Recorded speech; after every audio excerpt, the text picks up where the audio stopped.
The crystal chandelier of Maison Verdun spilled down a light the color of aged honey, and beneath it 2 women were being forced, step by step, toward the door. "I've told you already you don't belong here." Gerald Fenwick's voice was smooth as oil, and deliberately loud enough for the entire room to hear. "And you too, Rourke. Step aside right now, unless you'd like to lose your job tonight." But the young woman did not step aside. She stood planted between the manager and the silver-haired old woman, her arms slightly outstretched, her wine-colored apron still carrying the faint smell of coffee from the morning shift. "She hasn't done anything wrong," she said. Her voice trembled, but her feet did not retreat a single inch. She only wanted a table. "That's all." The old woman said nothing. She only held the worn tin box tighter against her chest. A box tied with a ribbon that the years had faded, as though it were the one thing still holding her upright in the middle of this storm. Across the room, one phone after another rose quietly above the tables. 10, then 15 glowing screens turned toward them. Not one person stood up. Not one person spoke. Somewhere in a shadowed corner, someone let out a soft laugh, the kind of laugh people reserve for a cheap spectacle. And no one in that glittering room paid any attention to the man who had just stepped through the revolving brass door. He was in no hurry. He drew off his leather gloves, slowly, one finger at a time, his gaze sweeping the room before settling on the 2 women by the door. There was something in his stillness that made the nearest waiter take an involuntary step back. Without knowing why, no one knew who he was. No one knew that every tile beneath their heels, every crystal glass gleaming on the tables, even the brass sign above the door, all of it belonged to him. And no one could have guessed that he would cross those rows of white-draped tables, cross the sound of forks and knives falling still, walk straight to the old woman trembling with the tin box in her arms, stop before her and speak a single word, hoarse and broken, that silenced the entire restaurant. "Mom, have you ever stood in silence, watching something wrong unfold right before your eyes, quietly waiting for someone else to be brave enough to speak in your place? Stay until the end of this story. Because before this night is over, every single person who raised a phone in that room will have to face that very question.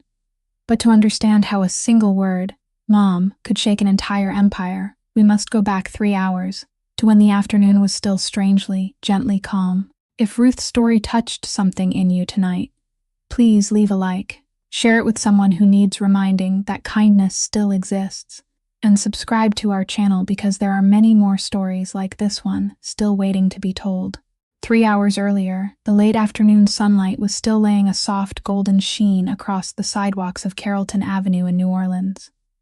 Bus number 7 came to a stop at the corner with a faint sigh of brakes, and Ruth Delacroix stepped down with the careful gait of a woman who had spent long years teaching her knees how to endure. She was 61 years old.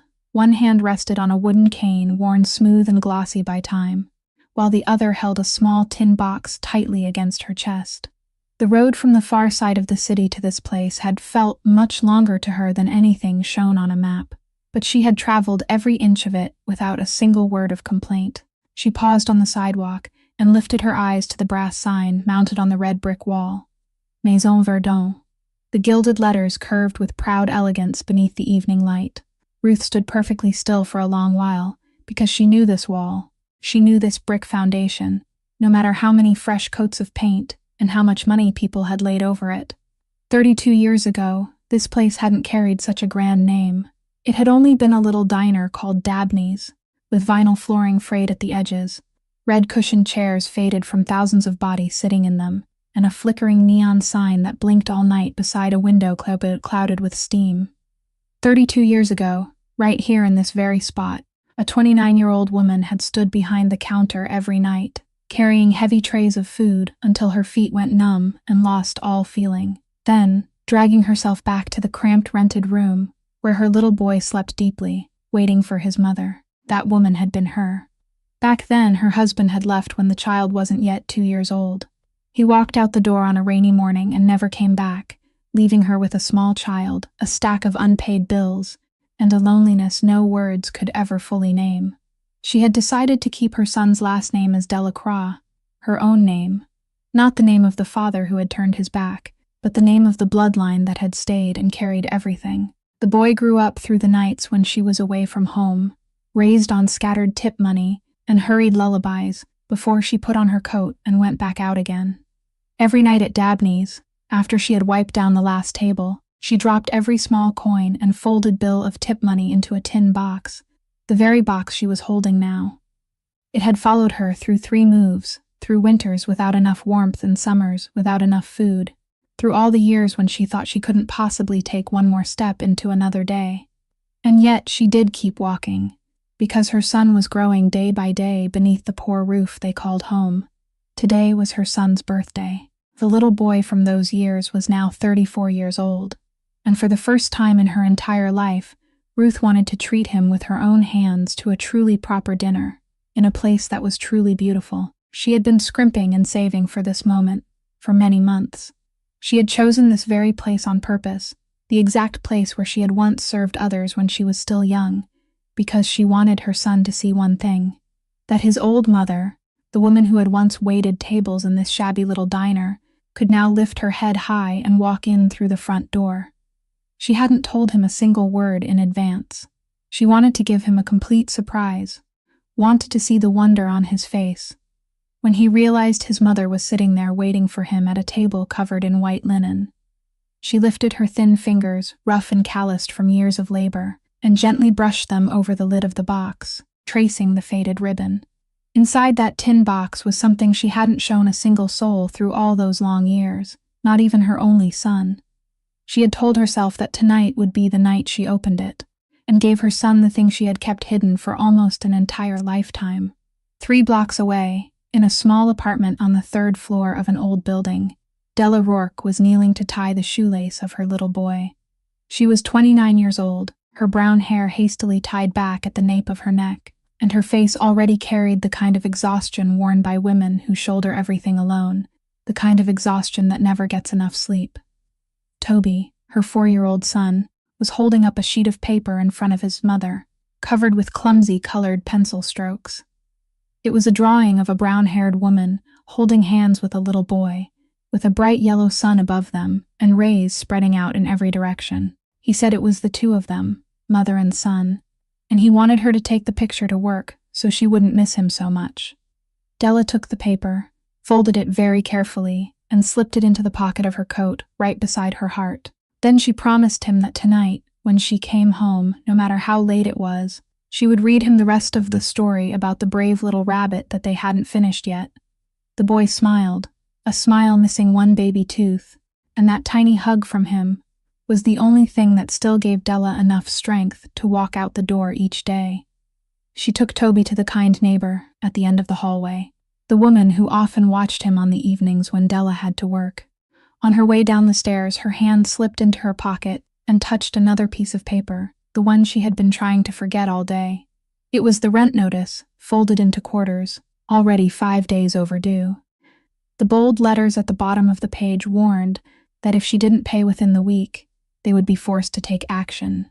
She shoved the paper deep into the bottom of her pocket, as though doing that might make the burden a little lighter, but she knew it was still there, still pressing down on her chest every time she breathed. Della worked 2 jobs just to make it through each month. During the day, she stood behind the counter at a small coffee shop across the street, and as soon as her morning shift ended, she hurried over to Maison Verdon for the evening shift. The restaurant had only recently changed ownership, and she had just been taken on for a trial period a few weeks ago. To her, this job wasn't only about wages. It was milk money for Toby, rent for their small apartment, the fragile line between mother and child still having a roof over their heads and the 2 of them ending up on the street. She couldn't lose it, not at any cost. The restaurant manager, Gerald Fenwick, had never once allowed her to forget how fragile that line was. That afternoon, just as she had finished tying the wine-colored apron behind her back, he had blocked her at the kitchen doorway, his shirt cuffs adjusted with perfect precision, his eyes measuring her from head to toe in a way she knew far too well. He said that table number 6 had complained that the soup had been served slowly, and that he didn't want to hear one more complaint during her shift. He reminded her, in a voice sweet and cold, that she was still on probation, and that there was a long line of people ready to take her place by tomorrow morning if she disappointed him. Della only lowered her head and answered yes, keeping her voice as flat and quiet as possible, because she had learned long ago that with men like Fenwick, silence was always the safest thing. She stepped into the splendid dining room, where the crystal chandeliers were beginning to glow for the evening, and made a silent promise to herself. Tonight she would keep her head down and work as hard as she could. Tonight, no matter what happened, she absolutely mustn't cause any trouble. She would get home on time. She would read Toby the story about the brave little rabbit, and she would hold on to this job. She couldn't have known that on this very night, that promise would be placed on the scale, and she would have to choose between keeping it or holding on to something far more precious. As Della stepped into the dining room to begin her shift, not far away, Ruth Delacroix was still standing silently outside the brass revolving door, with a storm of conflict inside her heart that she had carried through the whole long ride on the bus, because the joy of seeing her son on his birthday was not the only thing holding her heart captive that afternoon. There was also a dull, persistent worry, a worry she had never dared speak aloud to anyone, not even to herself during those long, sleepless nights. Her son had become wealthy, so wealthy that she couldn't begin to understand it. He sent her checks with numbers that made her hands tremble when she held them. He paid off all her old debts with a single phone call. He bought her a warm house and told her she must never worry about money again. But every time she asked him what kind of work he did to have all those things, he only smiled, an evasive smile, then told her he worked in real estate and investments, smooth words that she could feel were hiding something. Ruth wasn't a foolish woman. She had lived long enough, had passed through enough shadowed corners of life to recognize when something wasn't right. She saw the way men dressed in black were always waiting for her son a few steps away. She saw the way people lowered their voices and bowed their heads whenever they mentioned his name. She heard the vague rumors that old neighbors accidentally let slip, words they immediately swallowed the moment they realized she was standing nearby. And each small piece, when placed beside the others, formed a picture no mother ever wanted to believe. She was afraid that the little boy she had once lulled to sleep in that cramped rented room had now become a man she no longer recognized. She was afraid that the money keeping her alive now might have been stained by a kind of darkness her honest hands had never touched in all her life. She remembered the boy from years ago, the child who used to sit on the steps outside Dabney's waiting for his mother to finish her shift, the child who once told her that when he grew up, he would make so much money, she'd never have to wait tables for anyone again. Back then, she had only smiled and stroked his hair, thinking those were just the innocent words of a child. She had never imagined that he would truly keep that promise, even if it meant taking a road that made her heart ache every time she thought of it. There were nights when she lay awake, wondering whether it had been her poverty, whether it had been those years when she couldn't give her son a full and comfortable life, that had pushed him toward that path. That guilt was heavier than any tray of food she had ever carried in her life. That was why tonight, along with the tin box and the birthday dinner, Ruth carried something else inside her heart. She had decided that tonight, she would sit across from her son, look straight into his eyes and ask him for one thing. Not money, because she had never wanted that. She would ask him to stop, to leave behind whatever was holding him prisoner in the dark, to come back and begin again as a man she could proudly hold in her arms without fear. She tightened her grip on the box in her hands, drew in a deep breath, and placed her thin, bony palm against the cold revolving door to step inside. At the very moment that Mother placed her hand on the door, on the highest floor of a glass building, rising in the middle of the city's financial district, the son she worried over was sitting at the head of a long conference table made of gleaming walnut. Silas Delacroix was 34 years old, and he didn't need to raise his voice for the entire room to listen to every word he said. He was a tall, powerfully built man, his broad shoulders hidden beneath the fabric of a perfectly tailored charcoal suit, and his face had been carved by time and difficult decisions into cold, resolute lines. His eyes were gray, and when those eyes came to rest on someone, that person felt as though he were being weighed on an invisible scale, whose verdict could decide his fate. Around that table sat powerful men who ran holdings spread across the city, and yet not one of them dared look directly at him for more than a few seconds. In that room, an older man was trying to explain a missing sum of money, the figures that didn't match in the books he had been entrusted to oversee. At first, his voice still carried a show of confidence, but the more he spoke, the more he realized that Silas wasn't interrupting him, wasn't showing anger, but was only watching him in silence with gray eyes so calm they sent a chill through the blood. It was that silence that was most frightening. When the other man finally stopped speaking, Silas merely tilted his head slightly, and in a quiet voice, almost gentle, he reminded him that trust was the most expensive asset a man could possess, and that once it was lost, there was no amount of money in the world that could buy it back.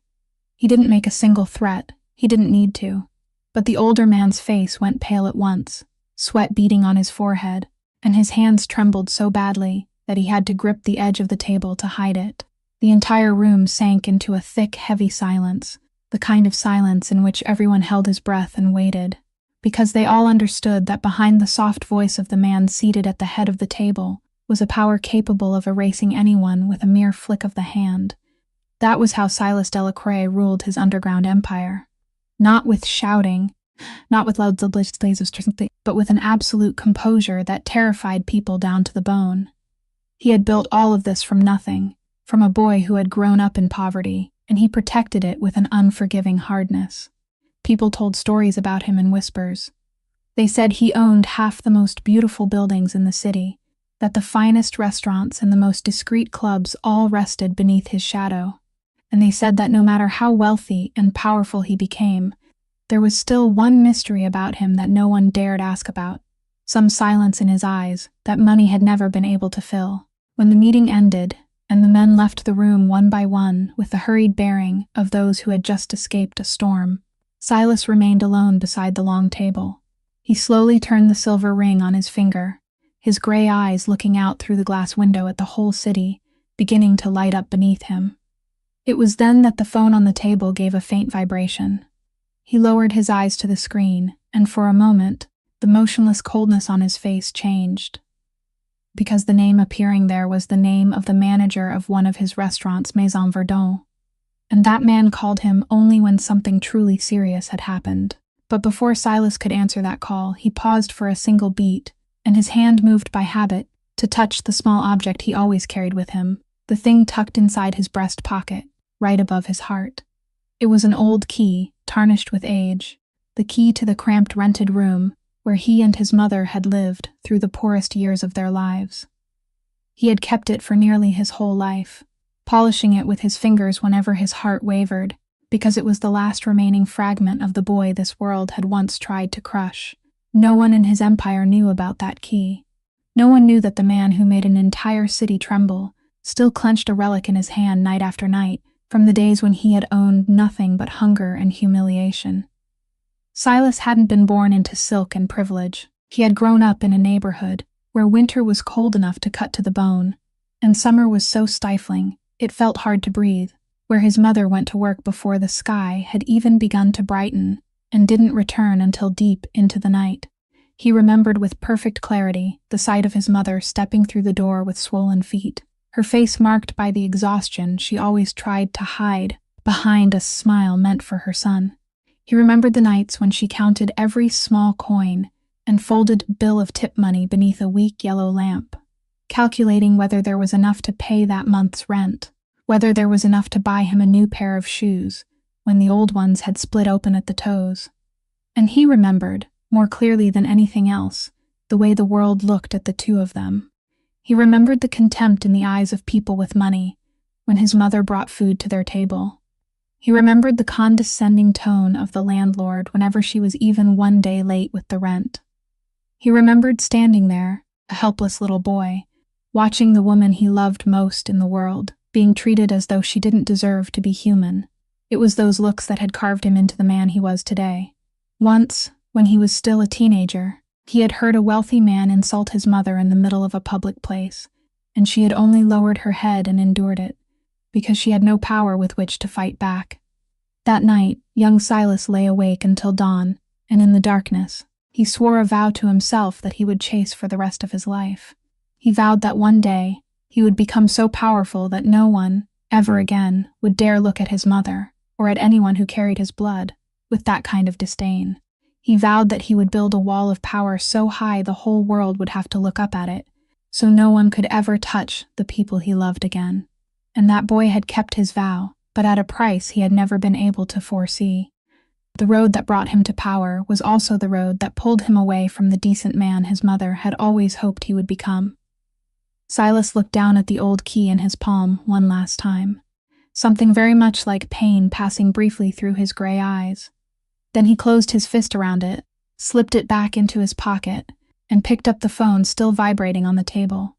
At the other end of the line, in the magnificent dining hall of Maison Verdun, Gerald Fenwick had just hung up after leaving a brief message, then adjusted his tie and stepped out into the dining room with the stride of a man who believed the whole world had been created to serve him. He had managed this place for many years, since the days of the former owners, and when the restaurant was transferred to a new owner a few months ago, he was one of the few people kept on. But that new owner had never once set foot here. Every instruction came through intermediaries, cold phone calls, contracts signed from afar. Fenwick had never seen the face of the man who owned this place, and deep in his mind, he believed Maison Verdun was, in truth, his own private kingdom. He was the one who decided who could step inside, who had to remain outside, who deserved to sit beneath the glow of the crystal chandeliers, and who did not. To Fenwick, a person was measured by the things they wore. He could glance at a guest walking through the door and value them in an instant, from the watch on the wrist, the shoes on the feet, to the way they held the menu. With elegant guests, women wearing glittering jewelry and men dressed in expensive suits, his voice became as sweet as honey. His smile widened, and he bowed to welcome them with every bit of warmth he could put on display. But with those he believed did not belong in this place, people dressed simply, people he judged as not having enough money or not having enough class, that very same man instantly turned cold and cruel. He considered removing such people from the sight of distinguished diners to be part of his work, even a point of pride, because he believed that was exactly what preserved the gleaming splendor that drew the upper class to Maison Verdun. That afternoon, Fenwick made his rounds through the dining room, his sharp eyes sweeping across each table like a hunter inspecting his territory. He straightened a flower in a vase, gave a small snap of his fingers to signal an employee to wipe a streak of water from the floor, and stopped beside the tables of the most familiar guests to offer them the eager smile he reserved only for people with money. He paid special attention to a woman seated at the finest table by the window, Mrs. Priscilla Vane, a wealthy lady who often came here, someone he always tried to please because he knew that a single word of praise from her within her circle could bring the restaurant a dozen new guests. He bent down to ask about her appetizer, nodded along with everything she said, and told himself that tonight he would satisfy her at any cost. In Gerald Fenwick's mind at that moment, there was only one concern, and that was to keep this room perfect, elegant, and faithful to the image he wanted to build.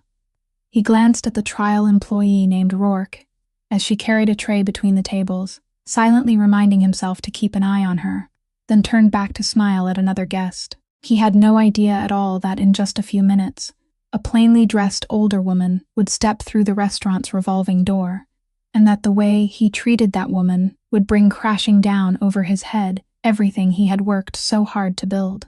And then the brass revolving door moved softly, and Ruth Delacroix stepped inside. She walked slowly, one hand resting on her wooden cane, the other still holding the tin box against her chest, and in the moment she set foot on the gleaming tile floor of the foyer, an entire unfamiliar world opened before her eyes. Crystal chandeliers hung down from the soaring ceiling, pouring golden light over tables covered in spotless white cloth, over delicate glasses that sparkled like dew, over the suits and evening gowns of the diners. The air carried a faint trace of expensive perfume, fine wine, and the gentle sound of piano music drifting from a corner of the room. All of it was so beautiful, and so distant that she almost forgot her own feet had once stood on this very ground for years. Back when it was still a shabby little diner, Ruth stopped at the threshold, and for a moment she suddenly felt very small. The gray sweater she wore was old, frayed at the elbows, carefully washed and folded by her for many years. The shoes on her feet were flat orthopedic shoes, the kind worn by someone who valued comfort more than appearance. In the middle of this splendid room, she appeared like a misplaced mark, a plain patch sewn onto a brocade cloth embroidered with gold thread. A few guests seated near the door glanced up at her, their eyes briefly showing surprise. Then they looked away and continued their conversations as though she didn't exist at all. But Ruth didn't falter under those looks. She had lived too long to allow them to wound her. She lifted her head, drew in a deep breath, and told herself that tonight she had come here as a proper mother treating her son to dinner, and she deserved to stand here as much as anyone else in this room. From across the dining room, Della Rourke was setting a tray of drinks down on a table when she caught sight of the older woman who had just stepped inside. There was something about the woman's bearing that made Della's hand pause midway. Perhaps it was the way she held the tin box so tightly, as though afraid someone might snatch it away.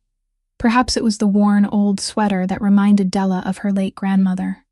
Or perhaps it was simply the gaze of someone who had lived through many hardships, the same kind of gaze Della met every morning when she looked at herself in the mirror. She watched the old woman standing alone and out of place amid the luxurious room, and a quiet compassion rose inside her, the kind of feeling only those who had once been looked down on by the world could truly understand.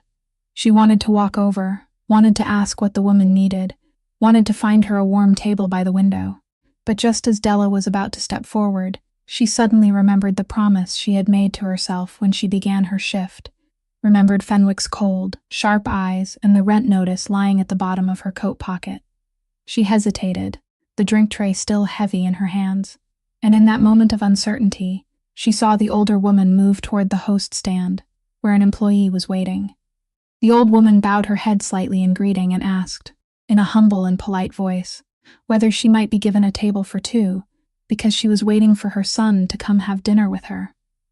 Della stood silently watching, her heart telling her to do something, while reason held her feet in place, and she couldn't have known that in just a few short minutes, that hesitation would disappear, and she would be forced to choose.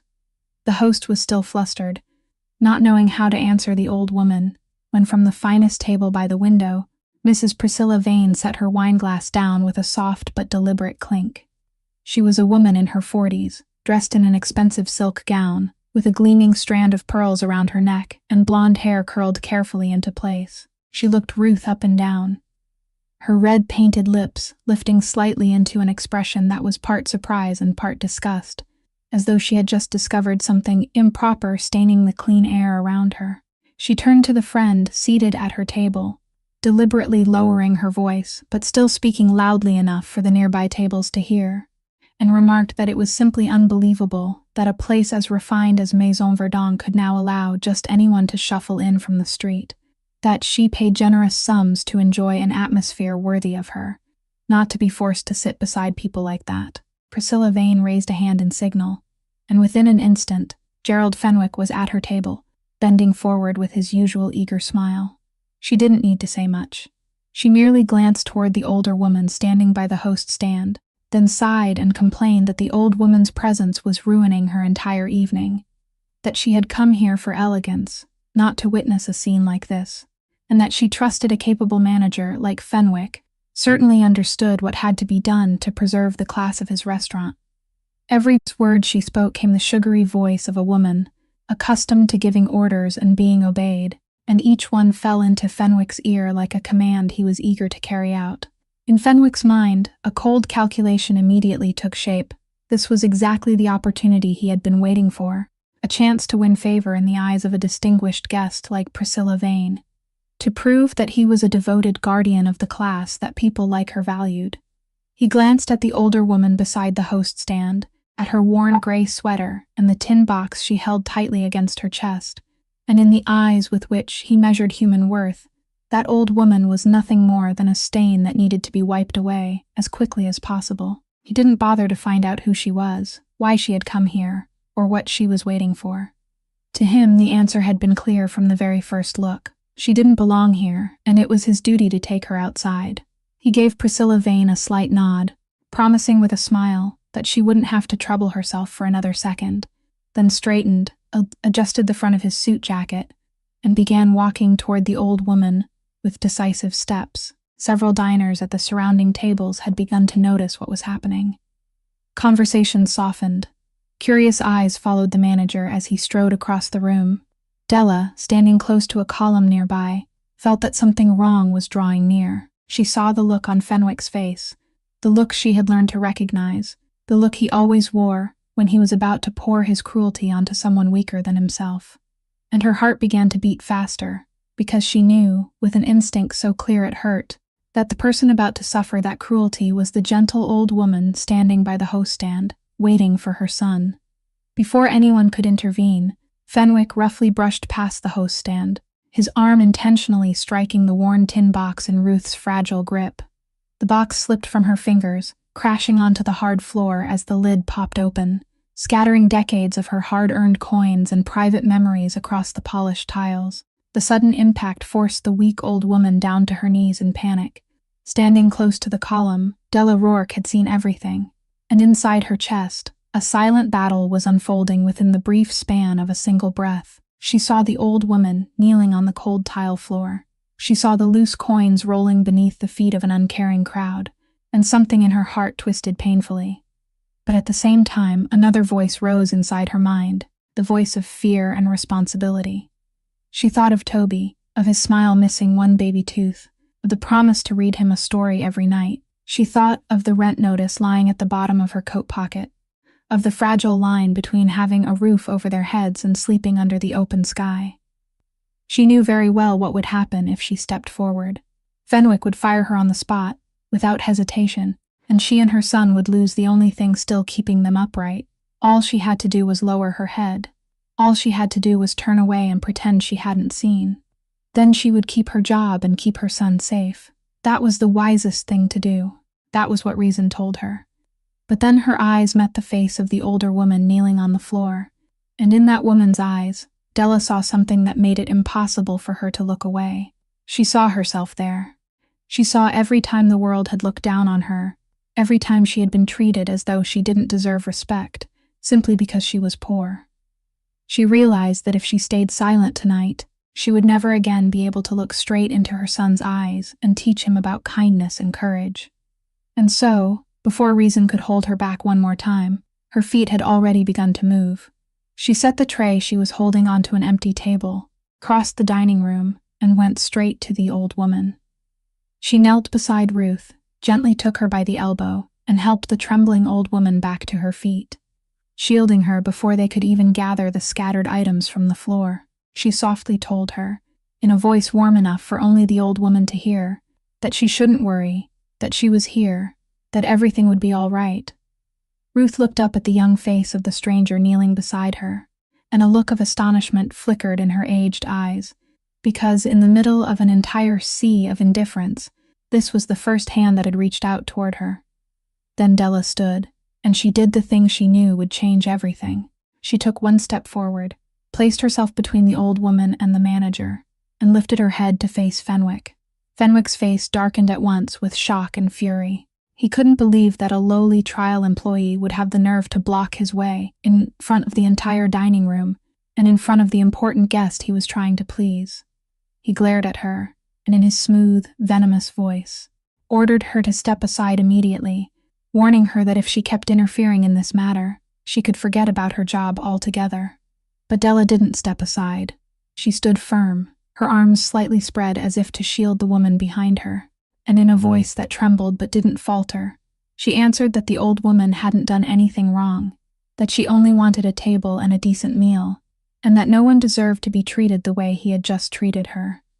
Fenwick moved closer, and now all his rage shifted onto the girl who dared defy him.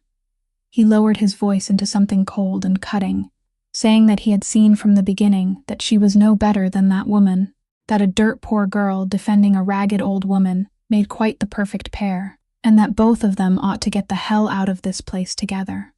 The phones kept recording, and now, in the middle of that magnificent dining room, two women who had been strangers, one old and one young, stood shoulder to shoulder like comrades on the same battle line, enduring humiliation before so many watching eyes, without knowing that the person who would bring all of this to an end was about to step through the door. What Gerald Fenwick didn't know was that only a few minutes earlier, one of the restaurant's older servers, a man who had worked in this place since it was still the old diner, had recognized the old woman's face. He had met her before, had heard stories about her, and when he witnessed the scene unfolding before him, a cold terror ran down his spine. He quietly backed into a hidden corner, took out his phone, and with trembling fingers, dialed a number very few people in this city possessed. He managed only to whisper a few brief sentences into the phone, saying that something bad was happening to a woman at Maison Verdun. That sir needed to come at once. And at the other end of the line, the man who had just heard those words immediately rose to his feet, left everything behind, and rushed down to the car waiting for him. The brass revolving door moved softly, and Silas Delacroix stepped inside. He did not appear hurried, at least not on the surface, because his entire life had taught him how to hide the storm inside him, behind a shell of absolute calm. He stopped at the threshold, slowly removed his leather gloves one finger at a time, and his gray eyes swept across the room. There was something in his stillness, in the way he stood there while the whole space seemed to sink lower around him, that made the nearest waiter instinctively take one step back. Then his gaze stopped. He saw a young woman spreading her arms to protect someone behind her, and he saw behind that young woman a silver-haired woman standing there trembling, holding an old tin box against her chest, a box he recognized from the very first glance, the box he had seen throughout his entire childhood. In that moment, time seemed to stop for Silas. The whole room, all the crystal lights, all the unfamiliar people, everything faded away, and he could see only one person. He began to walk, and each step of his sounded against the tile floor amid the silence, slowly falling over the dining room. He crossed the rows of tables covered in spotless white cloth, past the knives and forks pausing halfway in midair, past the curious eyes beginning to follow him. Fenwick, seeing the man in the expensive suit coming toward him, immediately shifted into his familiar sweet voice, offering a welcome to the elegant guest, and beginning to explain that he was handling a small nuisance. But Silas didn't even look at him. He swept past him as though he didn't exist, went straight to the old woman, and stopped right in front of her. Then the man who made an entire city tremble, the man who had never revealed the slightest weakness before anyone, sank down onto one knee on the tile floor before the silver-haired woman. His cold gray eyes now shimmered with something no one had ever imagined could exist inside him, and he spoke a single word, hoarse and broken as though it had been pulled from the very bottom of a child's heart, a child who had lost his mother a very long time ago. He called her Mom. That call fell into the dining room like a stone dropping onto the surface of a still lake, and the entire space went dead silent in an instant. Ruth looked up, and when she recognized the face of her son kneeling at her feet, her lips trembled, and the tin box nearly slipped from her hands. Della stood rooted in place, looking from the powerful man to the old woman she had just protected, and in her mind, every scattered piece began fitting together into a picture that left her stunned. And Gerald Fenwick, standing frozen in the middle of the dining room, with the smile not yet faded from his lips, felt an icy current run down his spine as he began to dimly understand that the woman he had just humiliated was not a nobody, and that he had perhaps just made the most terrible mistake of his entire life. The name of that man began to spread through the dining room, like fire running across the surface of oil. The older server, the one who had made the call, whispered something to the coworker standing beside him, and in the blink of an eye, those whispers passed from one person to another, from one table to the next, faster and faster. That was the owner. That was the very man who owned this restaurant, the man who owned the buildings around it, the man whose name everyone had heard but no one had ever dared mention more than once. And when that name reached Gerald Fenwick's ears, all the blood seemed to drain from his face in a single instant. The eager smile still lingering on his lips froze, then vanished, replaced by naked terror. His knees nearly buckled, his hand grabbed the back of a nearby chair to keep himself from falling, and inside his head, every cruel word he had just poured onto the silver-haired woman now echoed back like sentences he had pronounced upon himself. Across the dining room, a silent but violent shift was taking place. The servers who had been clustered together, watching, now lowered their heads all at once and hurried back to their positions, none of them daring to look directly at the man kneeling beside the old woman. At the finest table by the window, Priscilla Vane, who only moments ago had been raising her voice to complain and give orders, now quietly lowered the phone she had been holding up beneath the table, trying to hide it as though it were evidence of a crime. Her arrogant face had gone pale, her jeweled hands trembled slightly, and she bent her head toward her wineglass, no longer daring to look toward the old woman she had despised just minutes before. Fear moved through the room as quickly as a cold wind, touching each person and making them shrink back. At the tables farther away, a few guests began to stand quietly.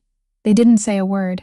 They only placed money on the table, hurriedly put on their coats, and left the restaurant with steps as quick and light as possible, as though they feared that even the smallest sound would be enough to turn that man's gaze toward them. The phones that only moments earlier had been greedily recording the old woman's humiliation had all disappeared now, shoved quickly into coat pockets and handbags, because no one in this room still had enough courage to point a lens at that man. The indifferent crowd that had stood watching an old woman kneel on the floor, without the slightest stirring of pity, now trembled before the presence of a power they had only just recognized. That was the strangest and most bitter thing about this moment. Fenwick's cruelty, the crowd's indifference, all of it hadn't shifted at all when it was poured onto a woman who seemed to have nothing with which to defend herself. Yet now, just one word, mother, just the appearance of a man powerful enough to terrify them, was enough to make the entire room change its attitude completely. Not because they had suddenly realized they were wrong, but because they had suddenly realized the price that mistake might cost them. And while the whole room sank into that speechless fear, the man kneeling beside his mother slowly rose to his feet, and his gray eyes finally turned toward Gerald Fenwick. Silas straightened, and when his gray eyes came to rest on Gerald Fenwick's face, the entire dining room seemed to hold its breath. He did not raise his voice. He did not move closer with threatening gestures.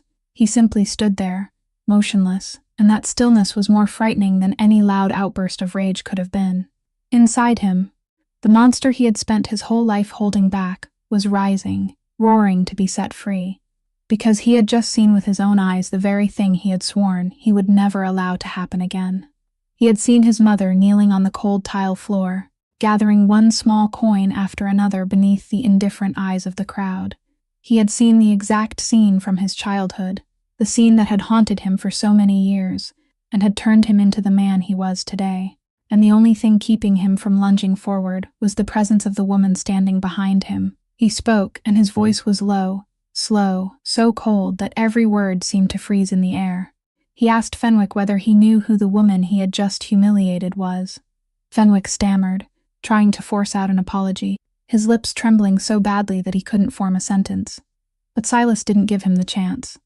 He told him that this woman had spent her whole life wiping down tables exactly like the ones in this room, had carried trays for people who looked at her with the very same eyes Fenwick had just thrown at her, and that she had done all of it with a dignity that 100 men like Fenwick put together would never possess. Not a single curse passed through Silas's lips, yet each word cut into Fenwick more deeply than any blade, because they laid bare the naked truth of what he was. Then Silas continued, and this time his voice grew colder with every word. He reminded Fenwick that the restaurant he had imagined was his own private kingdom, the place he used to decide who was worthy and who was not, in fact belonged to him, every brick, every glass, every dollar of salary Fenwick received each month. He said that with one word right now, he could make sure Fenwick never set foot inside any restaurant in this city again, not as a manager, not even as a guest. He could make the name Gerald Fenwick become a name no one in this world would dare hire, dare mention, or dare be connected to. He didn't need to raise a hand against him. He only needed to pick up the phone, and the entire glittering world Fenwick had spent his life trying to worm his way into would slam its doors in his face forever. Fenwick sagged, leaning fully against the chair beside him, his face as white as paper. He began to beg, his voice breaking pitifully, saying that he hadn't known, that he had only been doing his job, that please, sir, spare him just this once. But those pleas only exposed his nature more clearly, because everyone could hear that he wasn't sorry for humiliating an old woman. He was only sorry that the old woman had turned out to be the mother of the most powerful man he had ever met. Silas looked at him writhing before him, and for a moment his gray eyes darkened dangerously, the monster inside him reaching the very edge of eruption. He took one step toward Fenwick, and the whole dining room seemed to shrink back, waiting for the worst to happen. But in that very instant, when his anger had risen to its highest point, when he was about to speak the command that would crush the life of the man standing before him, he suddenly felt a thin, warm, trembling hand settle on his arm. It was his mother's hand. And that single gentle touch was enough to make the roaring monster inside him stop short. Silas turned back, and when his eyes met his mother's face, the storm roaring inside him suddenly fell still. Ruth looked at her son with eyes that had witnessed too many winters of life, and in those eyes there was no satisfaction, no hunger for revenge, only a sorrow so deep it seemed endless, and a love without shore. She gently tightened her hand around his arm, and in a soft but clear voice, quiet enough for him yet strong enough to be heard in the stillness of the room, she told him to stop. She said she hadn't come here, hadn't traveled all this long way, only to witness her son become a man she no longer recognized. She said she knew he had enough power to crush the man kneeling on the floor, but that was exactly what hurt her heart the most. That was the moment when the worry she had hidden for so many years finally broke open into words. She told her son, her voice catching, that she had always wondered what kind of man he had become, that she had lain awake through so many long nights, fearing for the soul of the little boy she had once lulled to sleep in that poor rented room. She said she didn't need a son who could make an entire city tremble. She had never needed that. The only thing she had ever longed for was the little boy who used to sit on the steps waiting for his mother to finish her shift, the child with a warm and decent heart. She told him that if tonight he used his power to destroy a person, then no matter how much that person deserved punishment, he would lose another piece of the man she had always loved, and she couldn't bear that thought anymore. Silas stood silent, and his mother's words landed inside him more heavily than anything he had ever heard. The man who had never bowed his head before anyone, who had never allowed any words to move him, now stood there with his shoulders trembling slightly, because he knew his mother was right.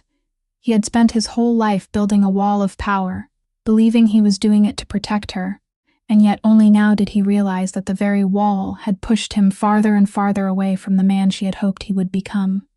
He had wanted to make sure no one ever dared look down on his family again, but he had never once asked himself whether his mother was happy with the price paid for it. Ruth slowly turned toward Gerald Fenwick, who was still shrinking beside the chair, and she looked at him with a gaze that unsettled him even more than anger could have, because there was no hatred in that gaze. She told him, in the calm voice of someone who had lived through too much hurt to wish to cause more hurt to anyone else, that she forgave him. But then she added, each word sinking deep like a lesson, that her forgiveness didn't mean what he had done was right, and that a real apology wasn't something a person said when he was cornered and when cameras were pointed at him. A real apology, she said, was something people proved by changing the way they treated others, especially those who couldn't bring them any benefit at all. Those words made Fenwick lower his face, and for the first time all evening, something truly stirred in his eyes, a shame he could no longer deny. The whole room sank into silence, but it was no longer the silence of fear. It was the silence of people who had just witnessed something greater than power, something very few of them had ever seen in their lives. Silas lowered himself down, kneeling on the tile floor in the middle of the magnificent dining room, and began picking up each item that had spilled from his mother's tin box. He gathered the old worn coins one by one, coins he recognized at once as tip money, the kind of money his mother had earned through long nights standing on swollen feet. He counted them in his palm, and something tightened inside his chest when he understood that this wasn't pocket change, but something that had been saved, cherished, and carried through all those years. His hand stopped when it touched a yellowed photograph lying face down on the tile. He turned it over, and his breath caught in his throat. It was a photograph of a young woman wearing an old waitress uniform, holding a little boy of about 2 years old in her arms, both mother and child smiling at the camera, with the faded neon sign of a diner called Dabney's behind them. That woman was his mother when she was young. That little boy was him. But the thing that truly broke Silas was lying beneath the photograph. It was a letter, carefully folded, the paper yellowed and softened from being opened and folded again countless times over all those years. He opened it with trembling hands, and he recognized his mother's handwriting at once, that slanted script she had written more than 30 years ago.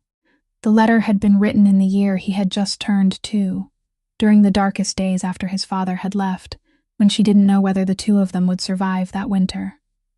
In the letter, that young mother had written to the son who couldn't yet read, writing as if sending a promise into the future, saying that no matter how cruel life became, no matter how hard she had to work until she was exhausted, She would never let him go hungry, would never leave him. She wrote that she couldn't give him wealth, but she would give him something more precious than that.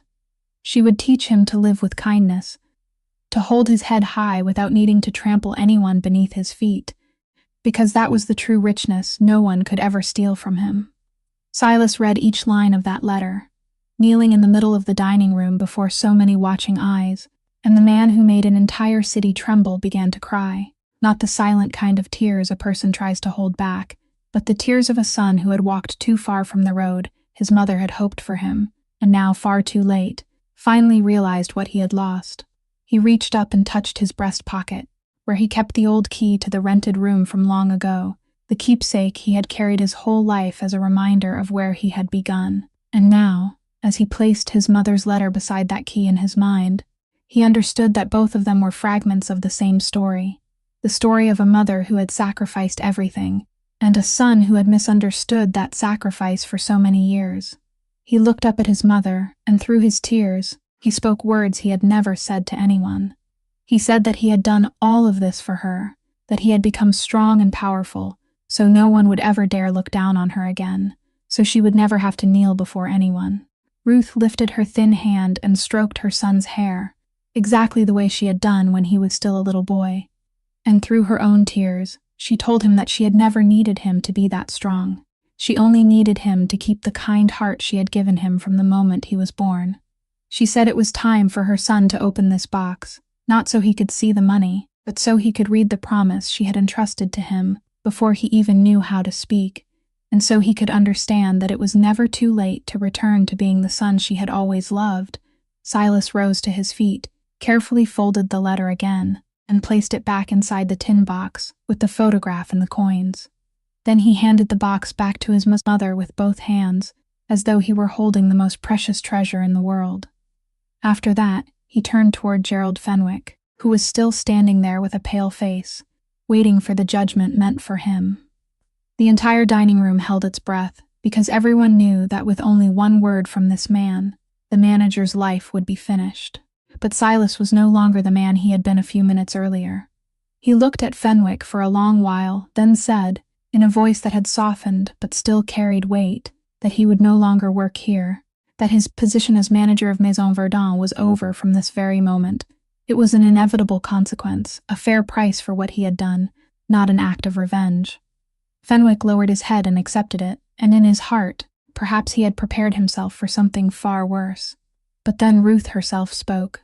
She stepped forward, placed her hand on her son's arm once more, and asked him to give the man who had just humiliated her one chance. She said that losing this job was something he had to bear, but she didn't want to see his life destroyed completely, didn't want her son to use his power to slam every door in his face forever. She said that if a person was never given a chance to make things right, then he would never learn how to become better, and the endless circle of contempt and hurt would simply continue without end. She looked straight into Fenwick's eyes and said she hoped he would use what happened tonight to look back at himself, not to carry more hatred. Her words made the whole room fall silent, and made Gerald Fenwick himself lift his head and look at her with an astonishment that was hard to describe. The woman he had treated with the greatest cruelty, the woman he had pushed to the point of kneeling on the floor to gather her things, was the only person in that room who stood up to ask for a path forward for him.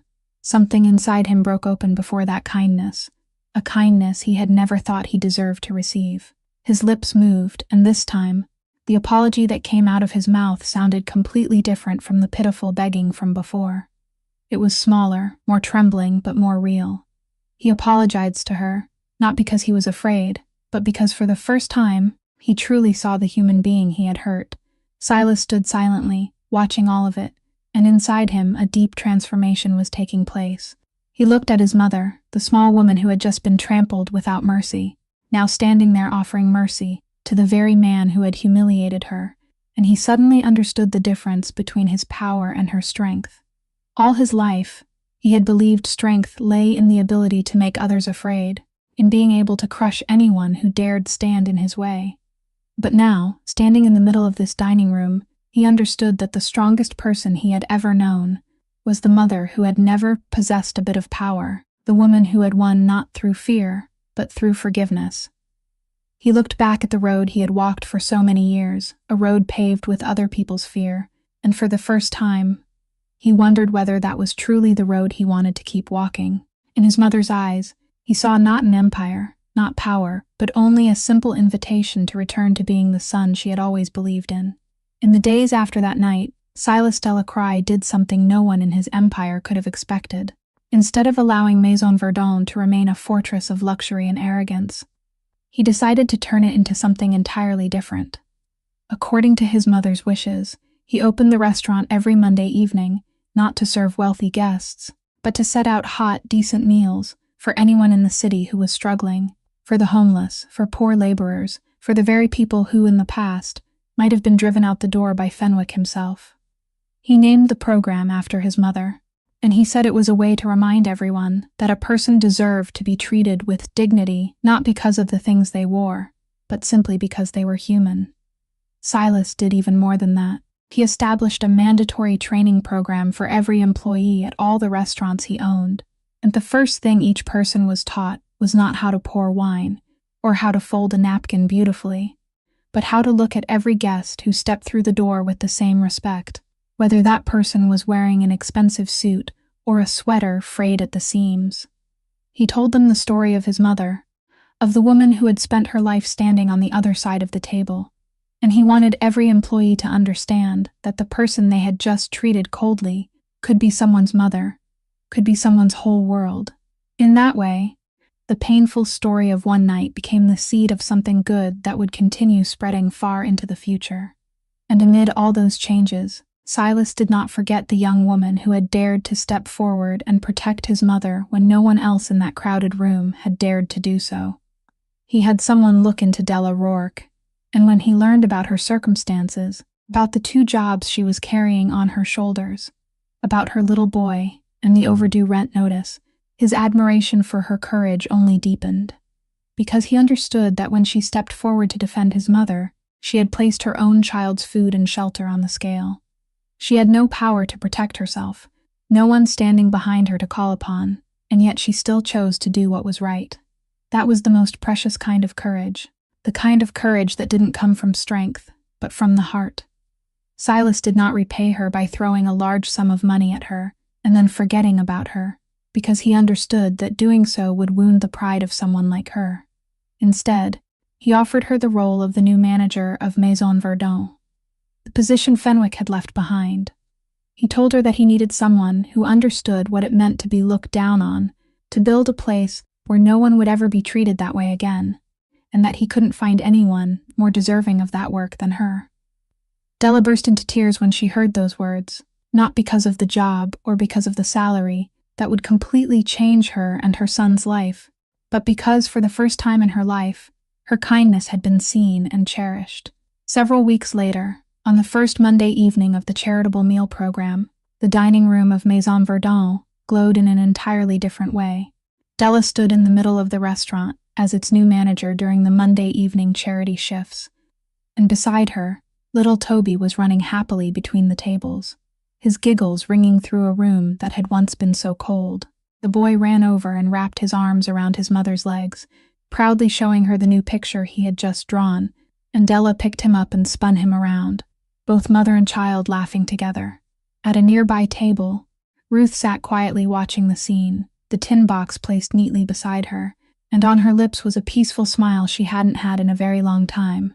If that night left something lingering in our hearts, then perhaps it wasn't the cry of mother that made an entire dining room fall deathly still, nor was it the moment a powerful empire bowed itself before an old tin box.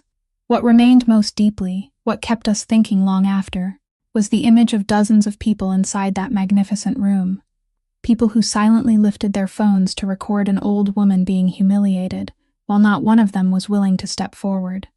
They all saw the wrong taking place. They all had feet with which to move closer, lips with which to speak up. But every one of them waited for someone else to be brave in their place, waited for someone else to carry the risk they themselves didn't want to bear. And in that whole sea of indifference, only one person stepped out. Ruth Delacroix was finally saved, but we mustn't forget that she was saved because she had a son powerful enough to make an entire city show fear and respect. because there was a phone number someone could call when everything became unbearable. Yet how many people are out there who, when they are pushed down to their knees, have no one to call, no powerful arm reaching out to help them stand again? Della Rourke had no power at all. She had no empire standing behind her, no name that made people tremble.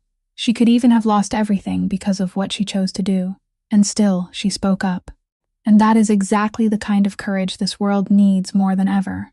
The kind of courage that doesn't wait until we are strong enough, safe enough, before daring to do what is right.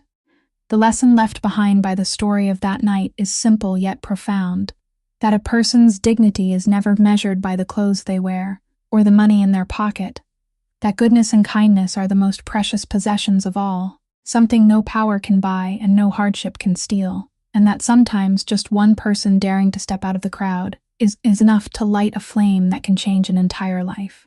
Each of us in this life will one day stand before a moment like that, a moment when we must choose between turning away to stay safe or stepping forward to protect what is right. And when that moment comes, may we have enough courage to become that voice, the voice that rises in the room before anyone powerful ever appears. If the story of Ruth, of Silas, and of Della's courage has touched something in your heart tonight, please subscribe to our channel, leave a like, and share this video with the people you love, so together we can listen to many more meaningful and captivating stories every day. We would love to know how you feel about this story, so please don't hesitate to leave a comment below and tell us what moved your heart, because every sincere word you share from the depths of your heart is a precious source of encouragement for us to keep bringing you stories that touch the soul. May everyone listening to this story always have abundant health, a joyful life, peace, and happiness filling each day. Thank you for listening. Goodbye, and we'll see you again in the next stories.